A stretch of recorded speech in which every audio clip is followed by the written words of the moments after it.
The sound of my pressure washer roaring to life at 5:30 in the morning seemed perfectly reasonable to me, considering I had to leave for a 3-week work trip by noon, and this was literally my only chance to clean the grime off my driveway before the HOA sent me another violation notice.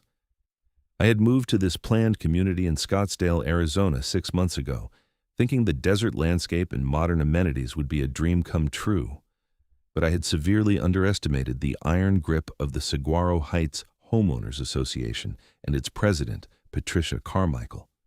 Patricia was the kind of woman who measured her neighbor's grass with a ruler and took photographs of trash cans left out 5 minutes past the designated time.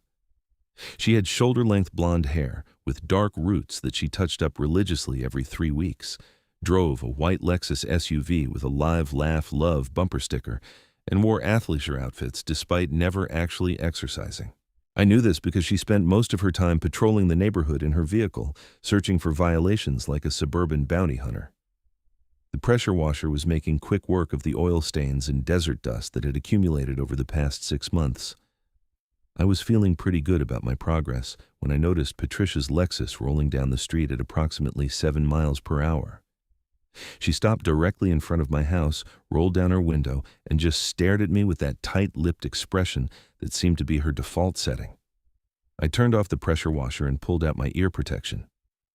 "Morning, Patricia. Do you have any idea what time it is?" she said, her voice sharp enough to cut glass. I glanced at my watch. "It's 6:15. I have to catch a flight this afternoon, and I got your violation notice about my driveway last week, so I'm taking care of it. Quiet hours are until 7 a.m. on weekends," she said, pulling out her phone and tapping away at the screen. "This is completely unacceptable. You're disturbing the entire neighborhood." "It's Saturday and I'll be done in about 20 minutes, I explained, trying to keep my voice calm and reasonable. "I'm fixing the exact problem you cited me for." "The violation notice gave you 14 days to comply," Patricia said, her fingers still flying across her phone screen. "You had plenty of time to schedule this during appropriate hours. I'm calling the police." I actually laughed at that. "You're calling the police because I'm pressure washing my own driveway? You're violating noise ordinances and HOA bylaws," she said primly. "The police need to be aware that we have a resident who refuses to follow community standards." I watched in disbelief as she actually dialed 911. She sat there in her idling SUV, speaking to the dispatcher in an urgent tone, as if I were committing some sort of violent felony. I could hear fragments of her conversation. "Yes, extremely loud machinery. Before 7 a.m., refuses to stop, creating a public disturbance." After she hung up, she rolled up her window and just sat there, engine running, waiting for the police to arrive. I considered just going back to pressure washing, but I figured that would only escalate things further. Instead, I sat down on my front steps and checked my phone, responding to a few work emails while Patricia conducted her surveillance operation from the comfort of her leather seats. About 15 minutes later, a Scottsdale Police Department cruiser pulled up to the curb. An officer in his mid-40s stepped out, looking around the quiet suburban street with an expression that suggested he was wondering what emergency he had been called to address. He had a solid build, close-cropped brown hair going gray at the temples, and the weary demeanor of someone who had seen it all. Patricia immediately exited her vehicle and approached him, gesturing animatedly toward me and my pressure washer. I could hear her voice rising and falling in indignant waves, though I couldn't make out the specific words from where I sat. The officer listened patiently, nodding occasionally, then walked over to where I was sitting on my steps. "Morning," he said, his tone neutral. "I'm Officer Davidson. Got a call about a noise complaint." I stood up and extended my hand. "Marcus Chen. Yeah, I was pressure washing my driveway. Got a violation notice from the HOA last week about the condition of it, and I'm leaving for a business trip this afternoon, so this was my only window to fix it." Officer Davidson glanced at the driveway, which was noticeably cleaner on one half than the other. "What time did you start?" 5:30, I admitted. "I know it's early, but I've got a flight at 2, and I still need to pack and get to the airport." He pulled out a small notebook. "HOA, quiet hours are until 7 on weekends?" "That's what she says," I confirmed, nodding toward Patricia, who was standing by her SUV with her arms crossed, watching us like a hawk. "Look, I get that it was early. If I had any other option, I would have done this at a different time. I'm not trying to cause problems. Officer Davidson looked at me for a long moment, then at the driveway, then back at Patricia. He walked back over to her, and they had another conversation. I saw Patricia's expression grow increasingly frustrated as Officer Davidson spoke calmly, gesturing with his hands in a placating manner. Finally, he returned to me. Technically, if the HOA has quiet hours until 7 and the city noise ordinance prohibits loud machinery before 7 on weekends, you were in violation. But given the circumstances and the fact that you're addressing an HOA violation, I'm not going to cite you. Just don't do it again. Absolutely, I said, relieved. I appreciate your understanding. Officer Davidson glanced back at his cruiser, then at my pressure washer, then at me. A slight smile crossed his face. That's a nice unit you've got there. What is that, a 3,000 PSI? 3,200, I said, warming to the subject. Gas-powered, adjustable nozzle. It's been great for desert dirt and the occasional oil drip from my truck. He nodded appreciatively. I've got a deck at my place that desperately needs attention. My wife has been on me about it for months. You do side jobs? I blinked, surprised by the turn in conversation. I've never really thought about it. I just bought this thing for my own place. What would you charge to do a deck? Maybe 300 square feet, hasn't been cleaned in probably 3 years. It's composite material, but it's gotten pretty grimy. Behind him, I could see Patricia's face turning an interesting shade of red. She had called the police expecting me to be cited or arrested, or at least severely reprimanded, and instead, the officer was asking me for pressure washing services. An idea formed in my mind, petty and satisfying. Tell you what, I said, I'm leaving town for 3 weeks starting today. When I get back, I'll do your deck for free if you can come back here right now and watch me finish this driveway. Make sure I'm not violating any other ordinances or causing any problems. Professional supervision, you know. Officer Davidson's smile widened. He understood exactly what I was doing. That seems like a fair trade. Let me just go explain the situation to Mrs. Carmichael. He walked back to Patricia, and I watched as he delivered what I could only imagine was the news that he would be staying to supervise my work. Patricia's gestures became more animated, her voice rising loud enough that I could hear fragments. Absolutely ridiculous. Waste of taxpayer. File a complaint. Officer Davidson remained calm and professional, explaining something that made Patricia's eyes go wide with apparent outrage. She jabbed her finger toward me several times, said something else I couldn't hear, then stormed back to her Lexus and peeled away from the curb with more acceleration than was strictly necessary for a residential street. She seems upset, I observed as Officer Davidson walked back. She'll survive, he said. I explained that since she called in a potential noise violation, it's appropriate for me to ensure that any continuation of the activity is conducted within legal parameters. She said something about filing a complaint with my supervisor, which is her right. He shrugged. My sergeant knows Patricia pretty well. She's called us out here at least a dozen times in the past 2 years for HOA-related issues. We're familiar with her management style. I pulled the pressure washer back to life, and Officer Davidson settled against his cruiser to watch. I have to admit, there was something deeply satisfying about finishing that driveway with a police presence, ensuring my right to do so. The morning sun was climbing higher, warming the desert air, and the spray from the pressure washer created little rainbows in its mist. As I worked, Officer Davidson and I chatted between passes. His name was Robert, and he had been with the Scottsdale PD for 18 years. He lived about 15 minutes away in a neighborhood without an HOA, which he considered one of the better decisions he had made in life. His wife, Jennifer, was a teacher at a local elementary school. They had 2 kids in college and a golden retriever named Scout. The deck is redwood composite, Robert explained during one of my breaks. We had it installed about 8 years ago, thought it would be low maintenance, and it is compared to real wood, but we didn't realize how much the dust and pollen would build up. Jennifer wants to host her book club there next month, so I'm under strict orders to get it cleaned up. Composite is actually great for pressure washing, I told him. You just have to be careful with the PSI and use a wide-angle nozzle so you don't damage the surface. When I get back from my trip, I'll come by and we'll get it looking like new. I really appreciate that, Robert said. What kind of work takes you away for 3 weeks? I'm a systems consultant for manufacturing plants, I explained. I'm heading to a facility in Ohio that's implementing new automation systems.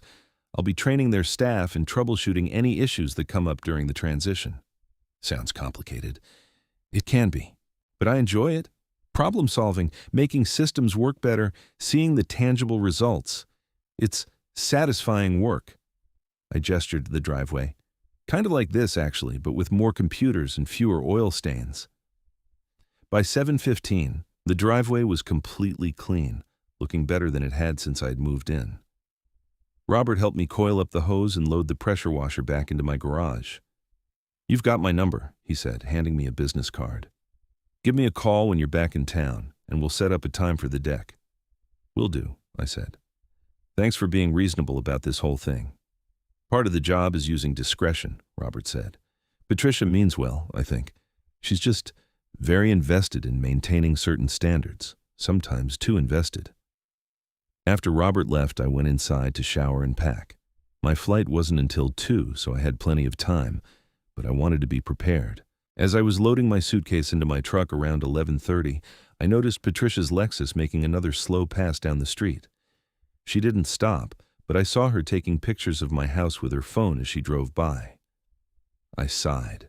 This was going to be a long 3 weeks. The trip to Ohio was productive, but exhausting. The manufacturing plant had more issues than they had initially disclosed, and I ended up working 12-hour days to get everything running smoothly. I stayed in a Holiday Inn Express near the facility, surviving on hotel breakfast and takeout dinners, video chatting with my girlfriend Sarah back in Phoenix a few times a week. Sarah and I had been dating for about a year.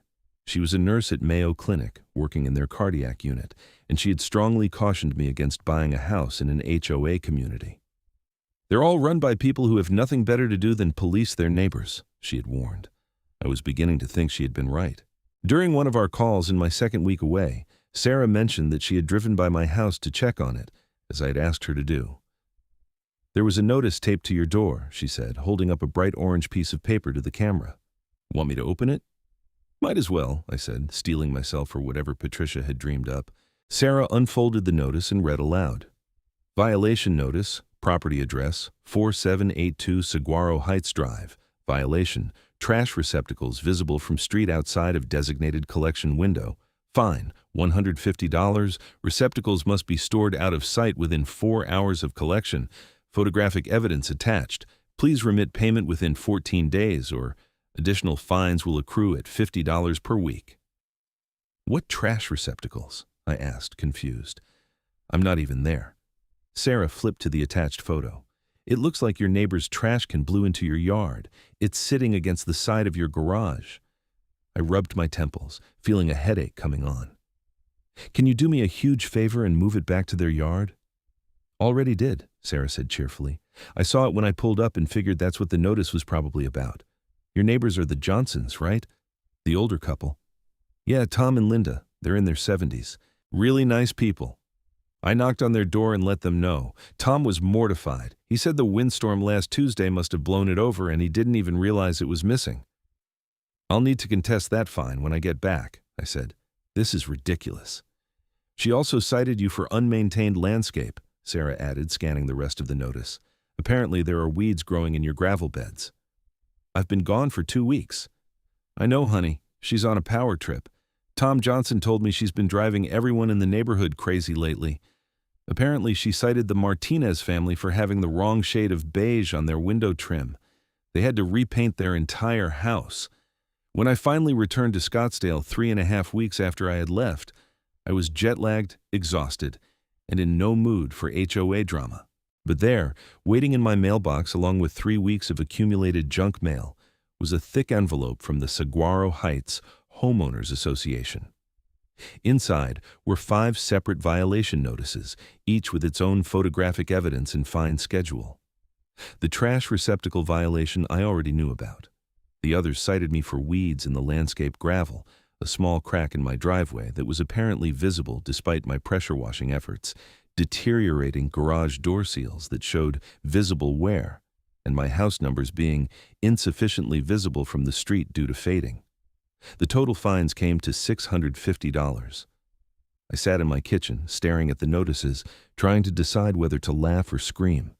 The crack in the driveway was maybe 6 inches long and a millimeter wide, the kind of thing that happens in concrete when you live in the desert with extreme temperature fluctuations. The garage door seals were fine. They just weren't pristine white anymore. And my house numbers were perfectly visible, mounted on a dark background with good contrast and proper lighting. I pulled out my phone and called the number listed for HOA inquiries. A recorded message informed me that the office was closed and to leave a detailed voicemail. I hung up and instead searched for information about contesting HOA fines in Arizona. What I found was not encouraging. Arizona law gave HOAs broad authority to enforce their covenants, conditions, and restrictions.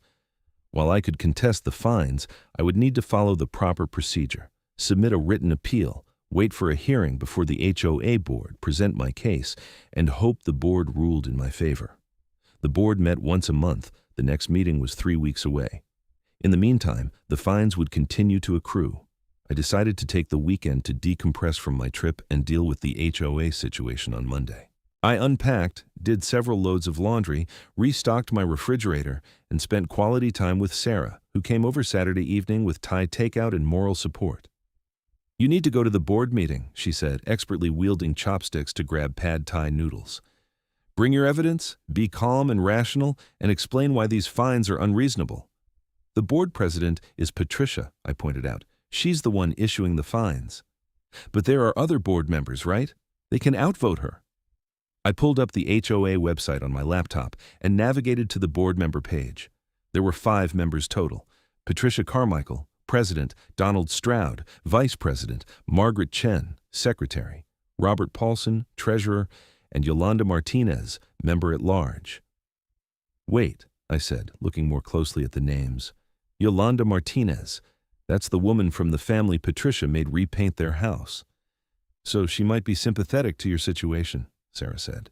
I did some more digging and found that board meetings were open to all residents and homeowners could request time on the agenda to address the board. I sent an email to the secretary, Margaret Chen, requesting to be added to the agenda for the next meeting to contest my recent violations. Margaret responded within an hour, which surprised me for a Sunday evening.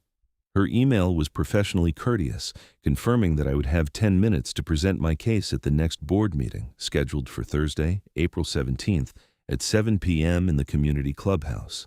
Monday morning, I remembered my promise to Officer Robert Davidson. I called the number on his business card, and he answered on the 3rd ring. "Davidson." "Officer Davidson, this is Marcus Chen from Saguaro Heights. We met a few weeks ago regarding a pressure washer situation." I could hear the smile in his voice. "Marcus, good to hear from you. You back from your trip?" "Got in Friday. I wanted to see about scheduling that deck cleaning we discussed." "That would be fantastic. Jennifer's been planning this book club thing, and it's coming up fast. Any chance you could do it this coming weekend?" "Saturday works for me. Morning, okay?" "Perfect. Let me give you my address." Saturday morning arrived with clear skies and comfortable temperatures, perfect pressure washing weather. I loaded up my equipment and drove to Robert's house, which was in an older neighborhood in North Scottsdale. The houses here were more varied in style and color, the yards more individual. No 2 mailboxes were the same. It was refreshing. Robert's house was a single-story ranch-style home with desert landscaping and a large backyard. He greeted me at the door in jeans and a worn Scottsdale PDT shirt, looking far more relaxed than he had in uniform. "Marcus, thanks for coming. Come on around back, I'll show you the deck." The deck was attached to the back of the house, overlooking a modest pool and a well-maintained yard. He was right about it needing work. The composite surface was covered in a layer of dust, pollen, and what looked like algae growth in the shaded areas. "This is going to clean up beautifully," I assured him. "Composite is durable stuff. I'll start with a lower pressure and work my way up if needed. Should take me about 2 hours. Can I get you some water? Coffee?" "Water would be great." Robert brought out a couple of bottles of water, and I got to work. He stayed outside, using the opportunity to clean out the pool filter and do some yard work. His wife Jennifer came out after a while, a petite woman with short dark hair and a warm smile. "You must be Marcus," she said. "Robert told me about the HOA incident. Patricia Carmichael sounds like a piece of work." "She's definitely committed to her role," I said diplomatically. "I taught with someone who lived in that neighborhood," Jennifer said. "She sold her house and moved specifically to get away from that HOA, said it was like living under surveillance. As I worked, Robert came over to watch the transformation. The composite decking responded beautifully to the pressure washer, revealing its original color underneath the grime. "This is amazing," Robert said. "I should have done this years ago." "It's satisfying work," I agreed. "Very immediate results." "Have you thought about doing this professionally? You've got a knack for it." I laughed. "I've got a full-time job that keeps me pretty busy. But I've been enjoying this. It's meditative in a way." "Speaking of your neighborhood," Robert said, his tone becoming more serious, "we got another call from Patricia Carmichael last week. Noise complaint about a teenager working on his car. Kid was changing his oil at 3 in the afternoon on a Wednesday." "Let me guess, she wanted him arrested for disturbing the peace?" "Something like that. My colleague who responded said she demanded he cite the kid for operating an illegal automotive repair business from a residential property." "Was he?" "No. He was just changing his own oil. Perfectly legal. But she insisted we investigate whether he had the proper permits and business licenses." Robert shook his head. "The thing is, she's not technically doing anything illegal. She's just using every rule and regulation to its maximum extent. It's creating a lot of tension in your neighborhood." "I've got a board meeting Thursday," I told him. "I'm contesting about $650 in fines she hit me with while I was out of town." Robert's eyebrows went up. $650? For what?" I explained the various violations, and he listened with increasing incredulity. "The trash can that wasn't even yours?" he said. "That's not going to hold up if you contest it properly. I'm hoping the rest of the board is more reasonable than Patricia. If you need a witness statement about the pressure washing incident, let me know. I can provide a factual account of what happened that morning." "I might take you up on that." By noon, the deck was completely transformed. Jennifer came out to inspect the work and was delighted. "Robert, it looks brand new," she exclaimed. "Marcus, thank you so much." "My pleasure," I said, packing up my equipment. "Enjoy your book club." Jennifer insisted on paying me despite our agreement, pressing $200 cash into my hand. "You saved us from having to hire a professional service, and those charge at least $300 for a job like this. Please, take it." I accepted gracefully, and Robert helped me load the pressure washer back into my truck. "Good luck Thursday," he said as I was leaving. "Stand your ground. You're in the right on this." Thursday evening, I arrived at the community clubhouse 15 minutes early, dressed in business casual attire and carrying a folder with my documentation. The clubhouse was a modern building with a large meeting room, a kitchen, and several smaller rooms for events. About 20 residents were already there, scattered across the rows of folding chairs facing a table where the board members would sit. I recognized a few faces from around the neighborhood, including Tom Johnson, my elderly neighbor whose trash can had blown into my yard. He waved me over to sit next to him. "I'm here to speak on your behalf about that trash can fine," Tom said quietly. "That was my can, and it's completely unfair for them to fine you for it." "I appreciate that, Tom. How's Linda doing?" "She's good. Just didn't want to come to this meeting. Gets her blood pressure up dealing with all this HOA nonsense." At exactly 7 p.m., the board members filed in and took their seats. Patricia sat in the center wearing a navy blazer and looking every bit the HOA president. Donald Stroud was a bald man in his 60s with a stern expression. Margaret Chen was a Chinese-American woman around my mother's age, professional and composed. Robert Paulson was younger, maybe early 40s, wearing a golf shirt. Yolanda Martinez was a Hispanic woman with kind eyes and a weary demeanor. Patricia called the meeting to order and launched into a reading of the minutes from the last meeting, which seemed to consist primarily of violation reports and fine collections. According to her report, the HOA had issued 43 violations in the past month and collected over $12,000 in fines. When she got to the agenda item for homeowner comments, she called my name with barely concealed irritation. I stood and walked to the front of the room, acutely aware of everyone's eyes on me. "Good evening. I'm here to contest 5 violation notices I received, totaling $650 in fines for violations that allegedly occurred while I was out of town on business." I went through each violation systematically. For the trash receptacle, I presented photos showing that the can in question bore the Johnson's address number and explained that it had blown into my yard during a windstorm. Tom stood up and corroborated this, adding that he had retrieved his can as soon as he was aware of the situation. For the weeds in the landscape gravel, I presented photos from before I left town showing no weeds, and noted that it was unreasonable to expect me to maintain my landscaping while out of state for 3 weeks, particularly when the weeds in question were less than 2 inches tall and barely visible.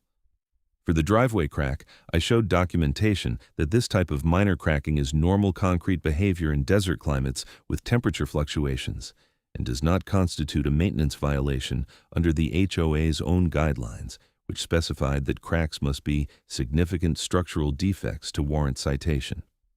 For the garage door seals, I presented manufacturer specifications showing that the slight discoloration was normal aging and that the seals were functioning properly and required no maintenance or replacement.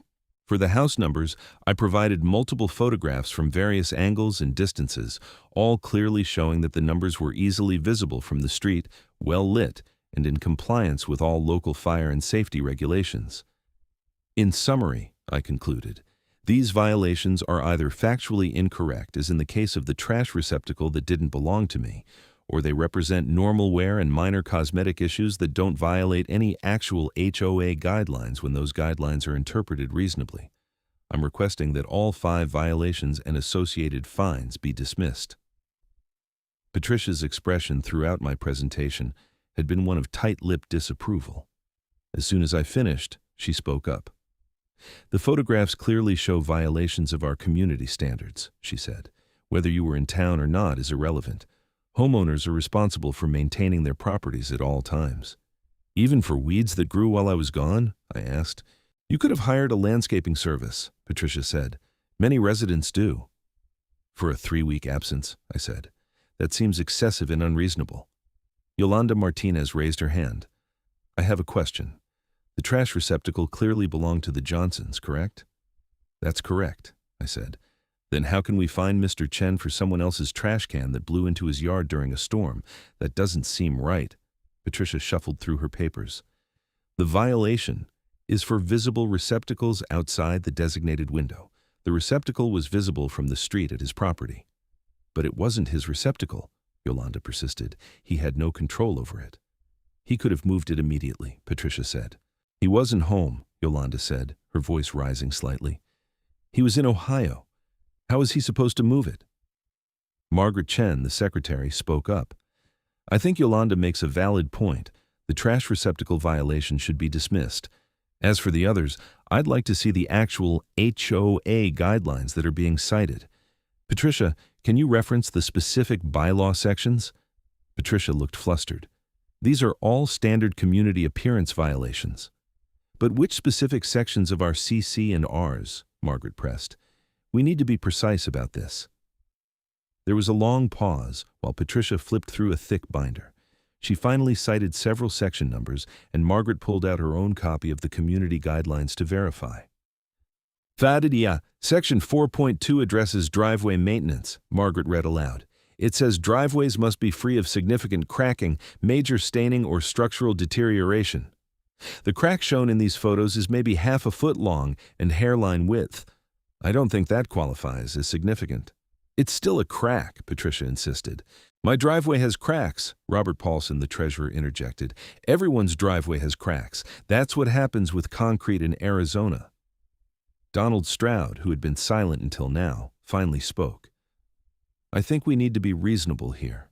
Some of these violations are questionable at best.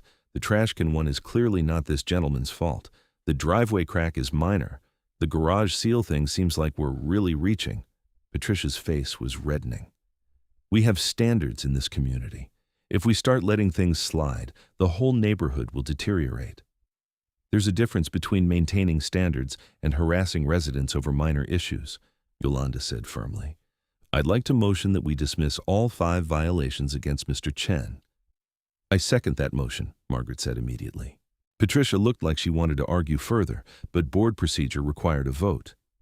"All in favor?" 4 hands went up: Yolanda, Margaret, Robert, and Donald. "Opposed?" Patricia raised her own hand, but she was alone. "The motion carries," she said stiffly. "The violations are dismissed." I felt a wave of relief wash over me. "Thank you."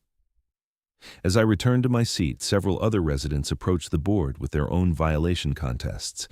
It became clear as the meeting progressed that Patricia had been on a citation spree, and people were fed up. A young couple contested a fine for their children's toys being visible from the street when they were neatly stored on their covered patio. A retired veteran contested a fine for flying an American flag that was allegedly too large for the approved flagpole. A woman in her 30s contested a fine for parking her work van in her own driveway overnight. In each case, the other board members sided with the homeowners, overruling Patricia's objections. By the end of the meeting, Patricia had been outvoted on 14 separate violation dismissals. She looked furious. As people were filing out, Yolanda Martinez approached me. "I'm sorry you've had to deal with this," she said. "Several of us have been concerned about Patricia's aggressive enforcement for a while now. She's been getting worse over the past few months." "What's driving it?" I asked. Yolanda sighed. "Honestly, I think she's bored and needs to feel important. She retired from her job as an office manager about a year ago, and being HOA president has become her entire identity. She's taken it to an unhealthy extreme." "Is there anything that can be done?" "Board elections are in 6 months," Yolanda said. "I'm planning to run for president. I think a lot of people would support a change in leadership at this point." Over the next few weeks, things seemed to calm down. I didn't receive any new violation notices, and Patricia's Lexus was less frequently seen prowling the streets. I allowed myself to hope that maybe the board meeting had been a wake-up call for her. I was wrong. On a Saturday morning in early May, I was in my garage organizing tools when I heard raised voices from down the street. I walked out to investigate and found Patricia's SUV parked in front of the Martinez house, and Patricia herself standing in their front yard, taking photographs of their landscaping. Yolanda was on her front porch, arms crossed. "Patricia, you need to leave my property." "I'm on the sidewalk, which is common area," Patricia said, continuing to take photos. "Your saguaro cactus is leaning. That's a safety hazard." "It's been leaning that direction for 10 years, Yolanda said. "It's how it grows." "It needs to be stabilized or removed," Patricia said. "I'm citing you for dangerous landscaping." "You're citing me because I'm running against you for HOA president," Yolanda shot back. "This is harassment." I walked over to where they were standing. The saguaro cactus in question was a magnificent specimen, probably 15 feet tall, with multiple arms. It had a slight lean to it, maybe 10 degrees off vertical, but it was clearly healthy and stable. "That cactus isn't dangerous," I said. "It's a natural lean." Patricia whirled on me. "This doesn't concern you, Mr. Chen. I'm a resident of this community, and I'm concerned about the HOA president harassing other residents," I said calmly. "I'm doing my job," Patricia snapped. "If you don't like it, you can file a complaint with the board." "Maybe I will," I said. Patricia finished taking her photos and stalked back to her SUV. As she drove away, Yolanda shook her head in frustration. "She's out of control," Yolanda said. "This is the 3rd bogus violation she's tried to hit me with since I announced I'm running for president." "Document everything," I advised. "Photos, dates, times. If this is harassment, you need evidence." "I am," Yolanda said. "I'm also talking to a lawyer about whether this constitutes abuse of power under Arizona HOA law." That evening, I got a call from Robert Davidson. "Marcus, I wanted to give you a heads up about something. We got another call from Patricia Carmichael today." "What now?" "She reported that someone in your neighborhood was operating an illegal pressure washing business. Gave us your address specifically." I felt my stomach drop. "I'm not running a business. I pressure washed your deck as a favor." "I know that, and I explained that to her when she called me directly afterward to ask what we were going to do about it. She seemed to think that because Jennifer paid you, that constituted commercial activity. She paid me after the fact, and I tried to refuse. It was a thank you gift." "Again, I know that. I told Patricia that there was no violation and no business activity. But she's filed a complaint with the city zoning department, claiming you're operating a business without a license." "This is insane." "I agree. The zoning department will probably send you a letter asking for clarification. Just respond honestly. You're not running a business. You did a one-time favor for a friend, and that's the end of it." "Thanks for the warning, Robert." "One more thing," Robert said, his tone becoming more serious. "Patricia also called my sergeant to complain about me. She claims I showed favoritism by not citing you for the noise violation and that I improperly solicited services from you. What? That's completely false. Well, the favoritism part is false. You did ask about the deck, but that was your personal business, nothing to do with the call. My sergeant knows Patricia's track record, so he's not too concerned, but it's on my record now that a complaint was filed. If she keeps escalating, it could become a problem. Robert, I'm sorry. I never meant to drag you into HOA drama. Not your fault. Patricia is the one who can't let things go. Just be careful. She seems fixated on you for some reason. I spent Sunday drafting a detailed complaint to the HOA board about Patricia's behavior, documenting the escalating pattern of harassment toward both myself and Yolanda Martinez. I cited specific incidents, included dates and times, and attached the dismissal of my previous violations as evidence that Patricia's judgment was questionable. Monday morning, I received a certified letter from the city's zoning department exactly as Robert had predicted. It was a form letter asking me to clarify whether I was operating a business from my residential property, and if so, to provide proof of proper licensing and zoning permits. I drafted a response explaining that I was not operating a business, had performed a single favor for a friend, and had no intention of engaging in commercial pressure washing activities. I included a signed statement from Robert Davidson confirming the nature of our arrangement and sent it off with a prayer that would be the end of it. It wasn't. Wednesday afternoon, I came home from work to find a notice from the City Code Enforcement Office taped to my door. Someone had reported that I was storing commercial equipment visible from the street, specifically citing my pressure washer, which was on a shelf in my garage and could apparently be seen when the garage door was open.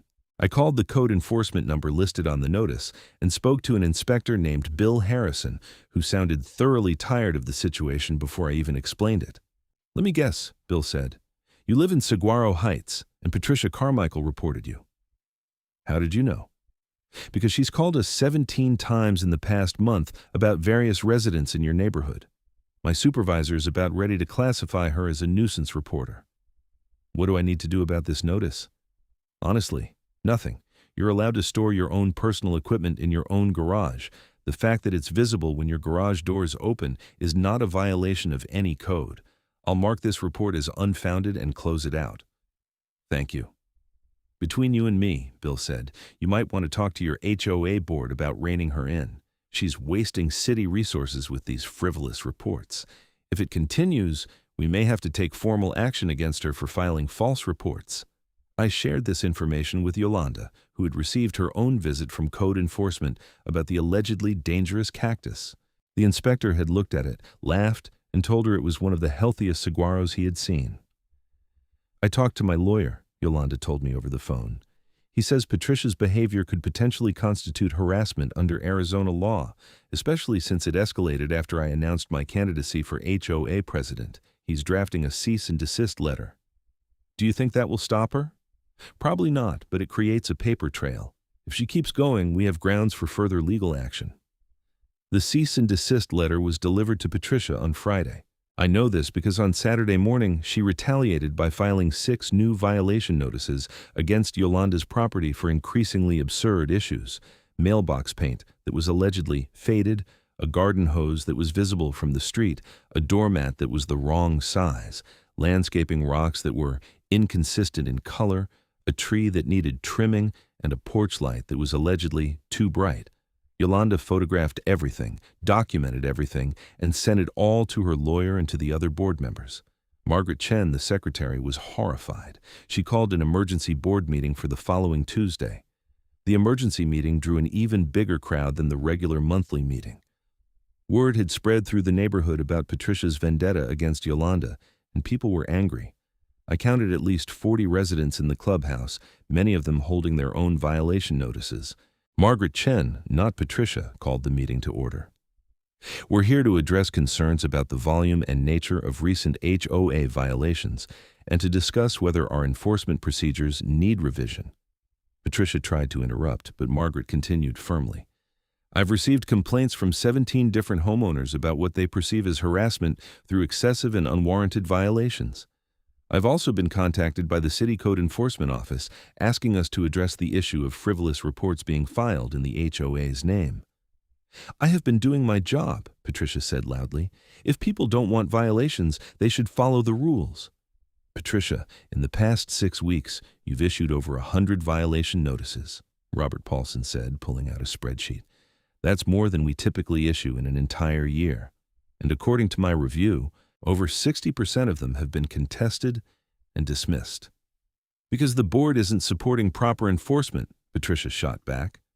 Or because the violations are unreasonable, Donald Stroud said. He had been quiet at the last meeting, but he seemed to have reached his limit.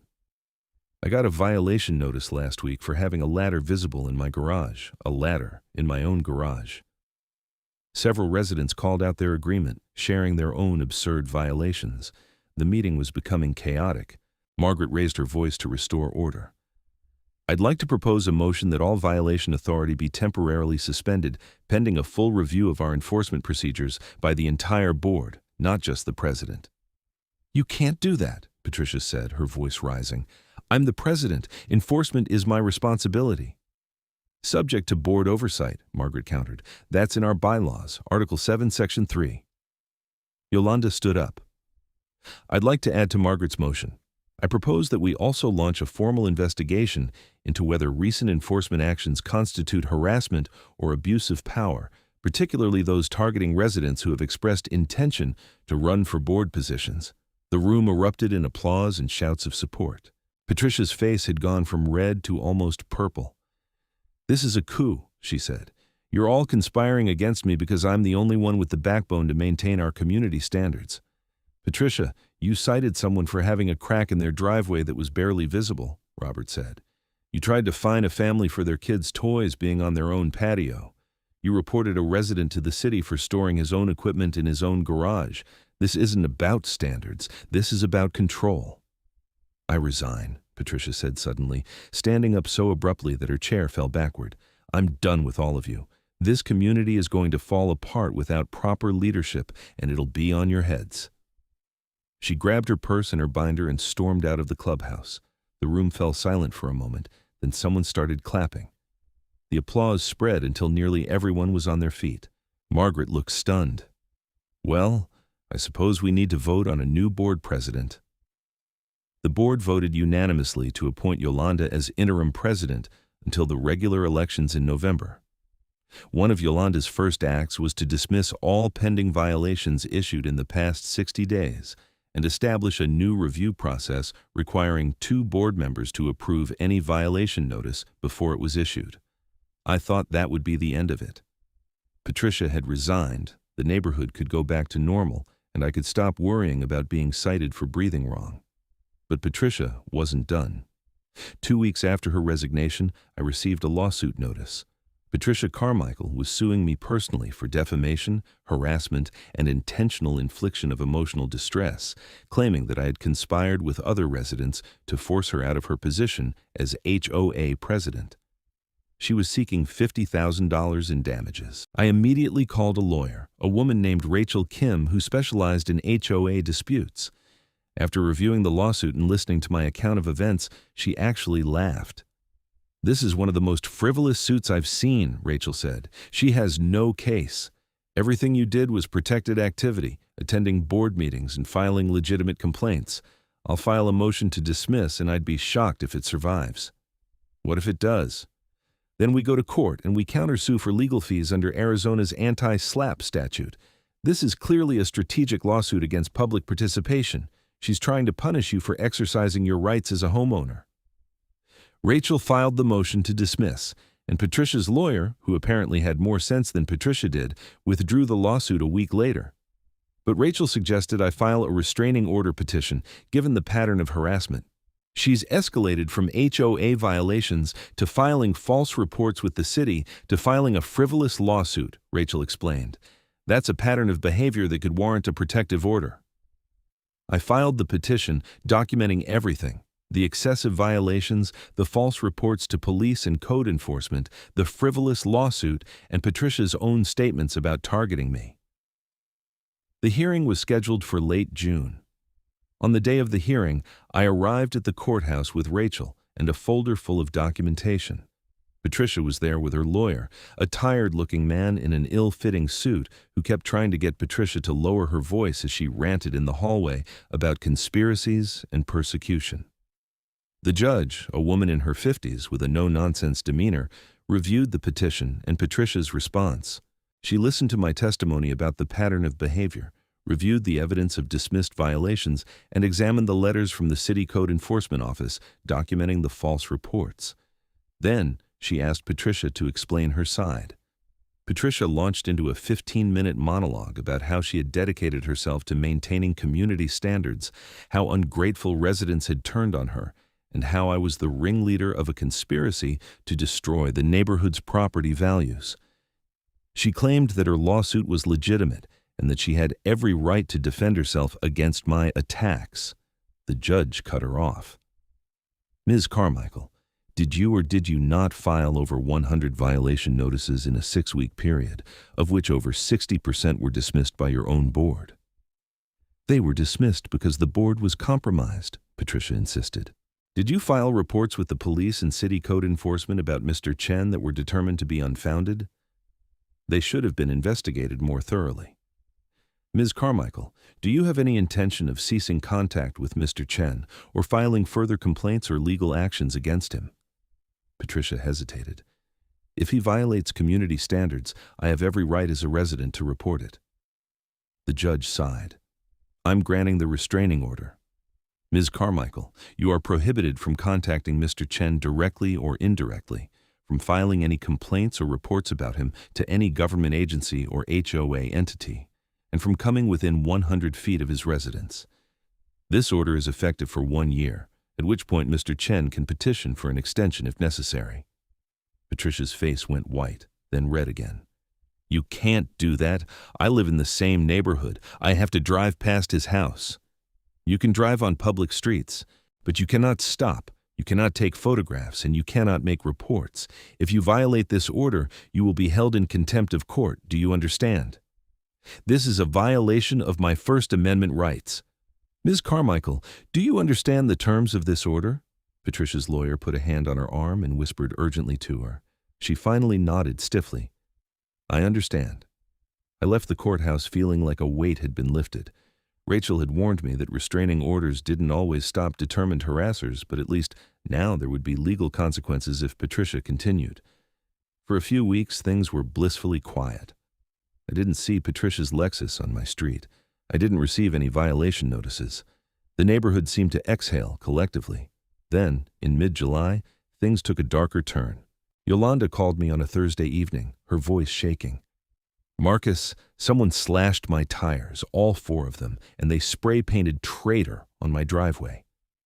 Did you call the police? They're here now. Can you come over? They're asking if I know anyone who might have done this. I drove to Yolanda's house and found 2 police cruisers parked out front. An officer was taking photographs of the damage while another spoke with Yolanda. Her white Toyota Camry sat in the driveway on 4 flat tires, and someone had indeed spray-painted the word traitor in red letters across her concrete driveway. I told the officer about the situation with Patricia, the restraining order, and the pattern of harassment. The officer, a young woman named Officer Torres, took notes and asked if I had Patricia's address. We'll follow up with her, Officer Torres said. Do you have any security cameras? No, Yolanda said. I've been thinking about getting some, but I haven't yet. I'd recommend it. In the meantime, we'll see what we can find out. Over the next few days, 3 more residents who had spoken out against Patricia at board meetings experienced vandalism. Tom Johnson's mailbox was smashed. The Martinez family, who had been forced to repaint their house, found their trash scattered across their yard. A young couple who had contested a violation found their garden hose cut into pieces. The police investigated, but there was no direct evidence linking Patricia to any of the vandalism. No witnesses, no security camera footage, nothing. When they questioned her, she denied everything and pointed out that she was prohibited by the restraining order from even going near some of the affected properties. But the neighborhood knew. Everyone knew. The vandalism only targeted people who had opposed Patricia or testified against her. The timing was too convenient to be coincidental. Robert Davidson, who had been following the situation, called me one evening. I talked to my colleagues who were investigating the vandalism. They're pretty sure it's her, but they need evidence. Has anyone in your neighborhood installed security cameras since this started? I did, I said, front and back covering my driveway and front yard. A few other people mentioned they were doing the same. Good. If she's doing this, she'll slip up eventually. Vandals always do. She slipped up 2 weeks later. It was 3 in the morning when my phone's security app woke me with a motion alert. I grabbed my phone and pulled up the camera feed. A figure in dark clothing was walking up my driveway, carrying what looked like a spray paint can. I immediately called 911, whispering to the dispatcher that someone was vandalizing my property. I kept watching the camera feed as the figure approached my garage door and raised the spray paint can. Then, motion-activated lights I had installed flooded the area with brightness, and the figure's face was clearly visible on camera. It was Patricia. She looked directly at the camera, seemed to realize she had been caught, and ran. But it was too late. I had clear footage of her face, her carrying spray paint, and her obvious intent. Police arrived within 5 minutes. I showed them the footage, and they immediately went to Patricia's house, which was only 4 streets away. They found her in her garage, still wearing the dark clothing, with red spray paint on her hands and a can of spray paint in her car. She was arrested for criminal trespassing, attempted vandalism, and violation of a restraining order. When police searched her car with her consent, trying to find evidence linking her to the other incidents, they found something unexpected. A notebook with a detailed list of residents she considered enemies, including dates and descriptions of planned actions against them. Some of the entries matched the vandalism incidents exactly. What had started as HOA drama had become evidence of a criminal conspiracy. Patricia was charged with multiple counts of criminal damage, stalking, and harassment. Her lawyer tried to argue that she had been under extreme stress and wasn't thinking clearly, but the notebook full of premeditated plans undermined that defense. The case went to trial in October. I testified, as did Yolanda, Tom Johnson, and several other residents. Robert Davidson testified about the pattern of false reports and harassment. The city code enforcement inspector testified about the volume of frivolous complaints. The security camera footage was played for the jury, showing Patricia clearly approaching my property with spray paint in the middle of the night. The jury deliberated for less than 3 hours before returning guilty verdicts on all counts. The judge, the same woman who had granted my restraining order, sentenced Patricia to 18 months in county jail, with the possibility of early release after 6 months for good behavior. She was also ordered to pay restitution to all the vandalism victims for repairs and to complete anger management counseling. As Patricia was led out of the courtroom in handcuffs, I felt no satisfaction, only a profound sense of sadness. This woman had allowed her need for control and her fear of losing power to destroy her life and traumatize her neighbors. What should have been a simple disagreement about HOA enforcement had escalated into criminal behavior. The neighborhood slowly returned to normal. Yolanda was elected HOA president officially in November, running unopposed. One of her first initiatives was a complete rewrite of the enforcement procedures, establishing clear guidelines for violations, requiring board approval for fines, and creating an appeal process that didn't involve facing the person who issued the citation. The HOA also passed a new rule limiting any single board member from issuing more than 5 violation notices per month without full board review, specifically to prevent another situation like Patricia's enforcement spree. I became more involved in the HOA, joining the Architectural Review Committee and helping to update the community guidelines to be more reasonable and less focused on minor cosmetic issues.